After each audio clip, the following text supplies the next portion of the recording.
first story is titled, Am I the a-hole for taking my shares in my homophobic grandmother's will?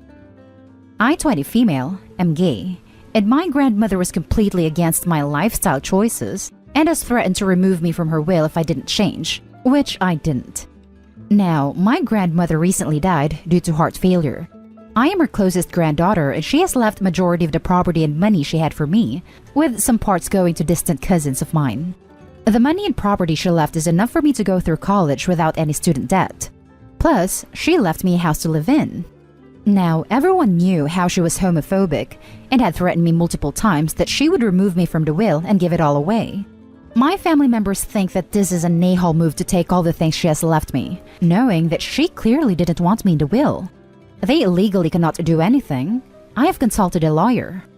Now, I do think that it may be an a-hole move to take my share in the will, even though she was clear that she won't support my lifestyle.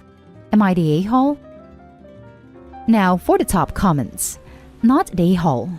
If your conscience will be clear, because that's what matters most here, take the money and use it for something good. Better that than the money going to people/groups that perpetuate homophobic beliefs. Not the a-hole. Your grandmother left you in the will for a reason. She chose for you to have a future, whether she likes your sexuality or not. She didn't remove you like everyone and herself kept saying, so it is your right to receive what she wanted for you. Homophobia is awful, and to deal with it from family is much worse. Receive what is rightfully yours and live your best life. I completely agree. Not the a-hole OP. If your grandmother really didn't want you in her will, she would have removed you from it like she kept saying. You even say she threatened many times, so I'm guessing it was over a long enough time period that she had plenty of time to actually change the will. I'm guessing those giving you a hard time simply want all the money and the house. If it's enough for a debt-free college, it's substantial. And nothing brings the worst out of people than money they feel falsely entitled to, and their greed. Use that money to give yourself a good start, get your education, and live well. Clearly, even though she didn't approve of your lifestyle, which really sucks and must have hurt, she loved you enough to still want to take care of you after her passing. Not the a-hole. Take it. Even if grandma kept saying horrible things, she chose to not remove you. These people are greedy if they're saying not to take it. Now, for the next story. Am I the a-hole for not letting my ex-wife come to the cabin where we used to bring our son before he passed? My son Liam passed away over 2 years ago when he was only 5. I can't even begin to describe the pain we went through. Even now, I'm still learning how to cope and live every day without him. He was such a beautiful soul, and I miss him every second of my life. 7 months after he passed, my ex-wife and I split after she slept with her coworker. She wanted us to work it out, and said she only cheated because she was struggling with her grief. That might have been true, but she still hurt me, so we divorced. My ex stayed in our old house. Even if it hurt leaving the home my son grew up in, I couldn't take being in that house after catching her in the act. Now about the cabin. We started coming every year around the holidays ever since Liam was a baby. Always the same one, because of the beautiful view of the lake that looked even better because of all the snow. It was Liam's favorite place in the world. My parents were friends with the elderly couple who owned the cabin. They rarely stayed there, so they always rented it out to us. Beginning of this year, they announced they were going to sell the place, and I decided to buy it myself. I work from home and liked the idea of living there, away from the city and away from everything that happened. I've adjusted well to living out here, and I feel so much closer to my son, living in a place that holds so many wonderful memories, untainted by what happened. I never knew if my ex ever came up here on her own after my son passed. I know I didn't. She contacted me after she found out that I now live here. She asked if she could maybe come up, because this is the time of year we used to bring Liam, and she wants to visit the place our son loved so much. I had to tell her no. Not to be petty, but because I didn't know if I could handle her being here after what she did. I'm still dealing with everything in therapy and have yet to forgive her. Obviously, she was upset by this and begged me over the phone to let her visit. She cried, but I just couldn't. It hurt too much to think about her being here in my space when I still feel the pain she caused me. My father understands and is on my side, but my mother is saying I am being unreasonable because my ex also lost her son and wants to visit the place he loved most. especially right now that she has no one in her life, and it might do us some good to grieve together. I am feeling torn about this. On the one hand, yes, she is Liam's mom and feels the same pain I do, so I understand her wanting to feel close to him. But on the other, I don't know if I can handle her being in my space when I'm still trying to get over the hurt. Even if I'm not present when she comes by, I will still know she was there, and it'll feel like she's intruded my safe place. It's a tough situation, but I just don't see it happening. Am I the a-hole for it? Now for the top comments. Not the a-hole. You should be keeping your boundaries and doing what's good for you. If I got the timeline right, she could have visited the cabin before you bought it. She can also go and visit the lake and doesn't need to come to the cabin itself. My guess is she's using that as an excuse to maybe try to see you / try to get you back. Exactly. This is pure manipulation, born from her inability to properly deal with loss. Edit. Apparently, some readers missed a part of the story where his ex-wife stated that the affair was a direct result of the loss of their son. Causing more heartbreak and pain to those who are grieving isn't an appropriate way to deal personally with loss. Demanding others to prioritize your pain over theirs is an inappropriate way to deal with loss. I thought these were obvious. Or, and just bear with me here, she wants to go there around holidays, which is when they took their son there. I mean, that's when she's going to want to be visiting there when her son was there. This is no a-holes here, and OB is definitely not the a-hole. But people here jump to manipulate and all these extremes way too fast. Like, chill out, people. We don't know all the facts. And yes, I did read that she still wanted to be with him, but that doesn't necessarily mean that she's trying to use her dead son's favorite place to manipulate OP. You were absolutely not the a-hole.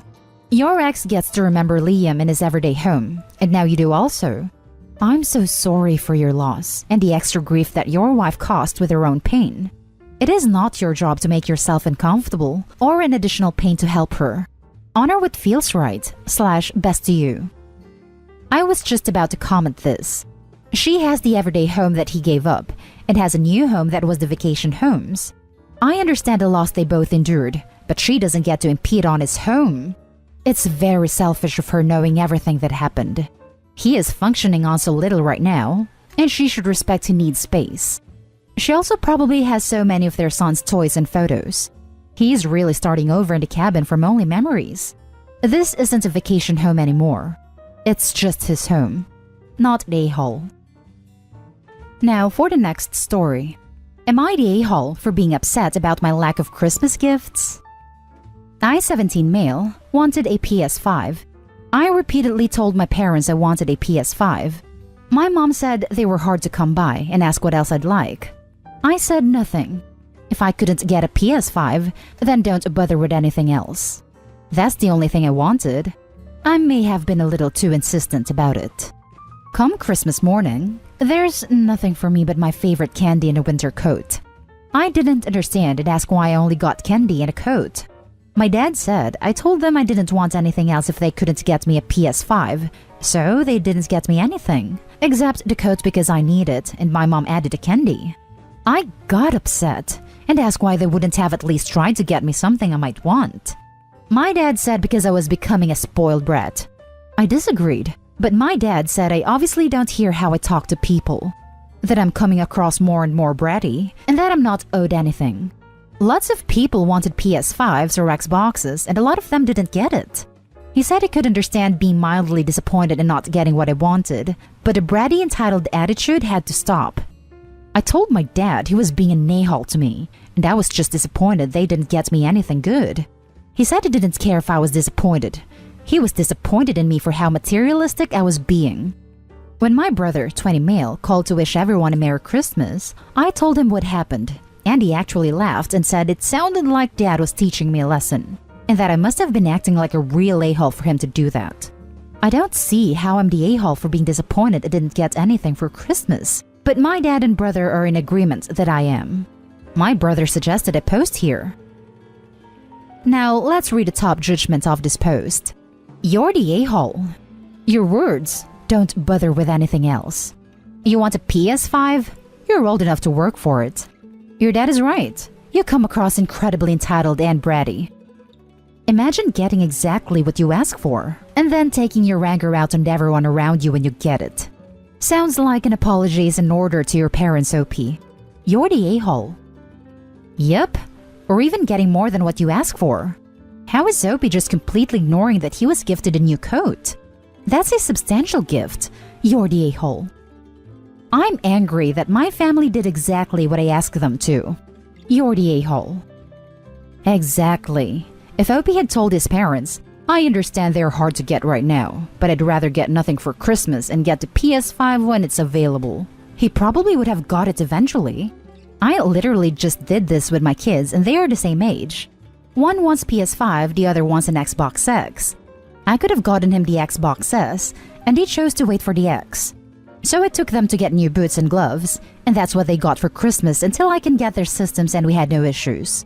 OP is definitely the a-hole. Now for the last story. Am I the a-hole for calling out my dad for not getting my mom a Christmas present in front of the entire family? I, female 16, live with my mom, dad, and sisters, 16, 13. Every year at Christmas, my mom's birthday and Mother's Day, my sisters and grandparents, on both sides, and I each get my mom a present. My dad doesn't. My mom always gets my dad nice presents though. This year alone, he got a TV for his birthday, a smoker, he loves barbecue, for Father's Day, and a PS5 for Christmas. She got a flower from our front yard for Mother's Day, and that's it. This year, my dad's parents, brother, sister, and their kids stayed with us for Christmas. When we were opening our presents, I looked over at my mom, and I could tell she was disappointed that my dad didn't get her anything again. So I asked my dad what he got her. He got very red and didn't say anything. His dad asked him if he ever gets my mom anything, and he answered no.